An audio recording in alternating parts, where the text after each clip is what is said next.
எல்லோருக்கும் வணக்கம். இது வந்து 2 நாளைக்கு முன்னாடி எடுத்தது. அதாவது எலக்ஷனுக்கு முன்னாடி எடுத்தது. காலையில வந்து 4:00லாம் எந்திரிச்சிட்டோம். எந்திரிச்சு சாமி கும்பிட்டு, குளிச்சுட்டு, சாமி கும்பிட்டுட்டு, பழைய பால் இருந்துச்சு. அப்புறம் காஃபி போட்டு ஒரு 1/2 கிளாஸ் காஃபி குடிச்சிட்டு, எல்லாரும் லக்கேஜ் எடுத்துட்டு போய் நைட்டே வந்து நாங்க வந்து லக்கேஜெல்லாம் வந்து கார்ல பேக் பண்ணிருவோம். ஏன்னா, இடம் எப்படி இருக்கு என்னன்னு பார்த்துட்டு, அதுக்கு தகுந்த மாரி செட் பண்ணிட்டோம்னா, காலையில கிளம்புனோனே அப்படியே போறதுக்கு ஈஸியா இருக்கும் அப்படின்னு. அப்படிதான் வந்து காலையில நைட்டு எடுத்து வச்சதுனால, காலைல எந்திரிச்சு குளிச்சு பிள்ளைகள்லாம் ரெடி பண்ணிட்டு, அது எந்திரிக்காதுங்க. 4 மணின்னும்போது எந்திரிக்காதுங்க. எழுப்பி ரெடி பண்ணி குளிச்சுட்டு, ஏன்னா டிராஃபிக்கு முன்னாடியே நம்ம சென்னைய தாண்டிட்டோம்னா, கொஞ்சம் டிராஃபிக் கம்மியா இருக்கும் அப்படின்றதுக்காக, வெயில் வேற அதிகமா இருக்கனால, எவ்வளோ ஏசி போட்டாலும் ஏசி கார்ல உட்கார முடியாது. அதனால வெயிலும் அதிகமா இருக்கனால, கொஞ்சம் ஏர்லியாவே நம்ம கிளம்பி போயிருவோம். டிராஃபிக் முன்னாடி அப்படின்னு சொல்லி போனோம்.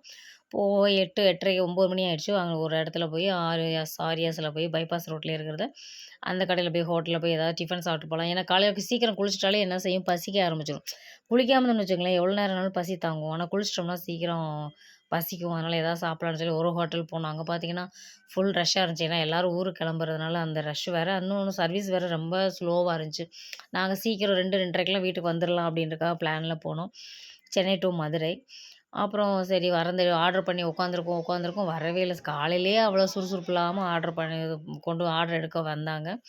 சரின்னு கவலையா உட்காந்துட்டு இருந்தோம். ஒரு பக்கம் பசி, ஒரு வேளை லேட் ஆகுதே அப்படின்னு சொல்லி, நான் சரி நம்ம வந்த வேலைய பார்க்கலாமே அப்படின்னு சொல்லி கொஞ்சம் முன்னாடி கேமரா வச்சு எடுத்து பார்த்துட்டு இருந்தேன். அப்புறம் ஆர்டர் பண்ணோனே, அப்புறம் எல்லாரும் நான் வந்து ரொம்ப நாள் இந்த கூம்பு மாரி இருக்க தோசை சாப்பிடணும்னு நெனைப்பேன். அது நெறையா பெருசா இருக்குமோ, சாப்பிட முடியாதோ அப்படின்னு நெனச்சு, நான் இவ்வளோ நாள் சாப்பிட்டதில்ல. சரி இந்த நெய் ரோஸ்ட்டுன்னு சொன்னா, அந்த மாரி கொண்டு வருவாங்கன்னு சொன்னேன். சரி இந்த தடவ ட்ரை பண்ணலாமே அப்படின்னு சொல்லி ஆர்டர் போட்டோம். அவங்க 2 பேர் வந்து சாதா தோசை வாங்குனாங்க. நான் வந்து நெய் ரோஸ்ட்டுன்னு சொல்லி இந்த மாரி வாங்குனேன். சரி பார்க்கலாம். நானா பார்த்தா பார்க்குறதுக்கு கூம்பு மாரி இருக்க ஒழிய உள்ளார ஒண்ணுமே கிடையாது. சாதா எவ்வளோ மெல்லிசா ஒரு 1/2 கரண்டி மாவுல எவ்வளோ மெல்லிசா இழுக்க முடியுமோ, அந்த அளவுக்கு மெல்லிசா இழுத்து, அப்படியே சுருட்டுனோம்னா ஒரு கை கூட வரமாட்டேதுங்க. அந்த அளவுக்கு இருக்கு.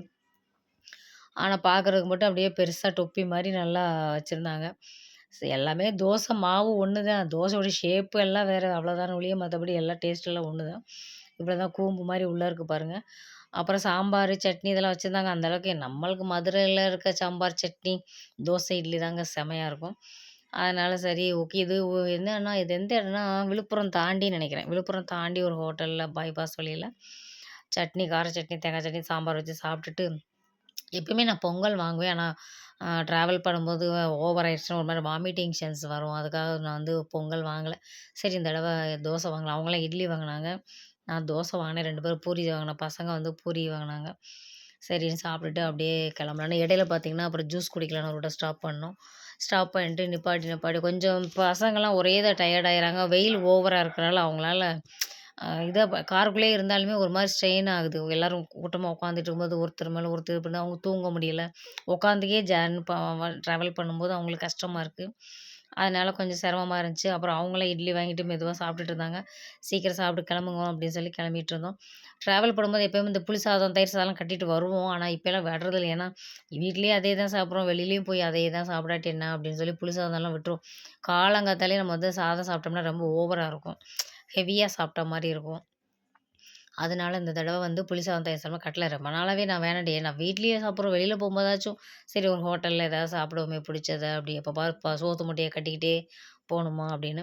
அப்புறம் ஒரு இடத்துல நிப்பாட்டிட்டு இந்த மாரி சாக்லேட்டு ரோஸ் மில்க்கா அது என்ன தெரியல. அது வந்து கூல் ட்ரிங்க்ஸ் மாரி எல்லாமே சாப்பிட்டாங்க. அப்புறம் வாட்டர் மெலான்து ஒரு ஜூஸ் வாங்கி குடிச்சாங்க. ஒண்ணு வாங்குனோம்னா 2 ஷேர் பண்ணுங்கன்னு சொல்லலாம். திரும்ப காலி பண்ணிட்டு மொத்தத்துல 4 பேருக்கு 5 வாங்கி 6 வாங்கிட்டாங்க. எனக்கு, உனக்குன்னு அத ஷேர் பண்ணும்போது பாதி பாதியா போனா ஃபுல் சாட்டிஸ்ஃபை அதாவது ஒண்ணு வாங்கி குடுத்துருந்தா கூட அவங்கவங்க கம்ப்ளீட் ஆயிருக்கும். அவங்க பாதி பாதி 2 பேரும் ஷேர் பண்ணிக்கங்கன்னு சொல்லி ஏன்னா நெறைய ஆயிருச்சுனா குடிக்க மாட்டாங்க அப்படின்னு சொன்னா, ஷேர் பண்ணதுல பத்தல. திரும்ப ஒரு மாரி அடிச்சு மழுகட்டுற மாரி வரவும், திரும்ப இன்னொன்னு அப்படின்னு சொல்லி ஒரு 2, 3 வாங்கியாச்சு. அது பக்கத்திலேயே வந்து ஒரு மாரி எல்லாம் வச்சிருந்தாங்க. பார்க்குறதுக்கு ஒரு மாரி மண்ணு விளக்கு, கப்பு, பாக்ஸு இது வந்து பூட்டு போட்டு உண்டியல்னு நெனைக்கிறேன்.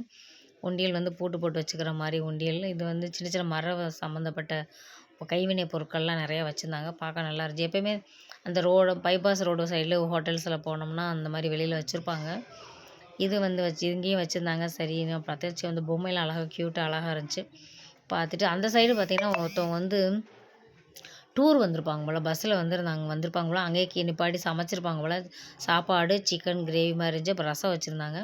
நான் என்னடா எல்லாரும் இவ்வளோ பேர் உட்காந்து சாப்பிட்றாங்க, வெளியில உட்காந்து பஃபே சிஸ்டம் மாரி சாப்பிட்றாங்களே, சரி பார்த்துட்டு வரலாம் அப்படின்னு சொல்லி கிட்ட போய் பார்த்தா, பாத்திரம் பெரிய பெரிய பாத்திரத்தில வச்சு தான் பஸ்ஸில பக்கத்தில வந்து பஸ்ஸு நின்று அது ஓப்பன் இந்த சமையல் பண்ணுற இடம் வந்து கொஞ்சம் ஓப்பனா தெரிஞ்சனால, ஓகே இவங்க வந்து டூர் வந்திருப்பாங்க போல. அதனால தான் எல்லாம் சமைச்சு சாப்பிட்டு இங்கனக்குள்ள வந்து ஹோட்டல்ஸ் கொஞ்சம் வெளியில அவுட்ரா கொஞ்சம் இடம் இருந்ததுனால, அவங்க வந்து வெளியில சாப்பிட்டு போறாங்க அப்படின்ட்டு.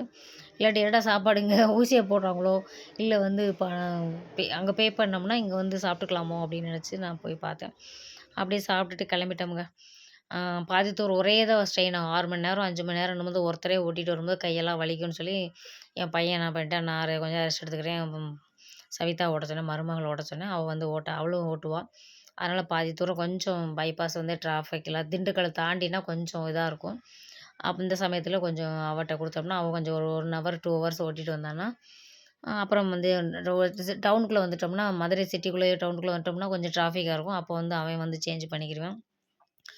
ஓட்டிட்டு வந்து வீடு வந்து சேர்ந்தோம். வீடு வந்து 3 மணிக்கு வந்துட்டோங்க. வீட்ல வந்து சாப்பாடு செய்ய சொல்லி சாப்பிட்டு நாட்டுக்கோழி குழம்பு வெளியில வாங்கிட்டு வந்து சமைச்சு சாப்பிட்டாச்சு.